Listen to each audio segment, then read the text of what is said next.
ಕಾಂಕ್ರೀಟ್ನಲ್ಲಿ ಸಿಲುಕಿದೆ ರಾಷ್ಟ್ರಪತಿ ಹೆಲಿಕಾಪ್ಟರ್ ಚಕ್ರಗಳು.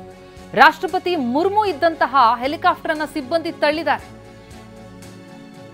ಕೇರಳಕ್ಕೆ ಬಂದಿದ್ದಾರೆ ರಾಷ್ಟ್ರಪತಿಗಳು. ರಾಷ್ಟ್ರಪತಿ ಮುರ್ಮು ಇದ್ದಂತಹ ಹೆಲಿಕಾಪ್ಟರ್ ಅನ್ನು ಸಿಬ್ಬಂದಿ ತಳ್ಳಿದ್ದಾರೆ. ಕಾಂಕ್ರೀಟ್ನಲ್ಲಿ ಹೂತು ಹೋಗಿತ್ತು ಹೆಲಿಕಾಪ್ಟರ್ ಚಕ್ರಗಳು. ರಾಷ್ಟ್ರಪತಿ ಮುರ್ಮು ಶಬರಿಮಲೆಗೆ ಭೇಟಿ ಕೊಟ್ಟಂತಹ ವೇಳೆ ನಡೆದಂತಹ ಘಟನೆ. ಪತ್ತನಂತಿಟ್ಟ ಬಳಿ ತರಾತುರಿಯಲ್ಲಿ ಹೆಲಿಪ್ಯಾಡ್ ನಿರ್ಮಾಣ ಮಾಡಿದ್ದಾರೆ.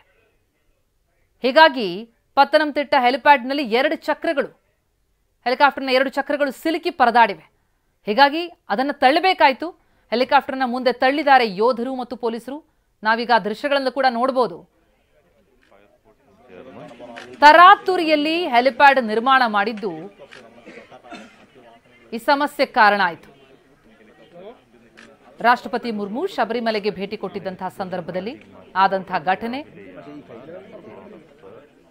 ಮುರ್ಮು ಅವರು ತೆರಳಬೇಕಾಗಿದ್ದಂತಹ ಹೆಲಿಕಾಪ್ಟರ್ ಇದು. ಕಾಂಕ್ರೀಟ್ನಲ್ಲಿ ಹೂತು ಹೋಗಿದೆ ಅದರ ಚಕ್ರಗಳು.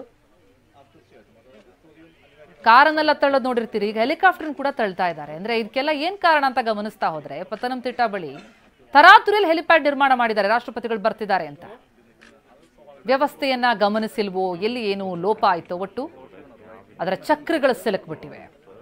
ಪತ್ತನಂತಿಟ್ಟ ಹೆಲಿಪ್ಯಾಡ್ನಲ್ಲಿ 2 ಚಕ್ರಗಳು ಸಿಲುಕಿ ಪರದಾಡಿರೋದು.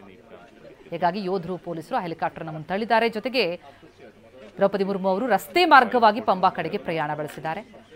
ತರಾತುರಿಯಲ್ಲಿ ಹೆಲಿಪ್ಯಾಡ್ ನಿರ್ಮಾಣ ಮಾಡಿದ್ರಿಂದಲೇ ಎಡವಟ್ಟಾಗಿದೆ.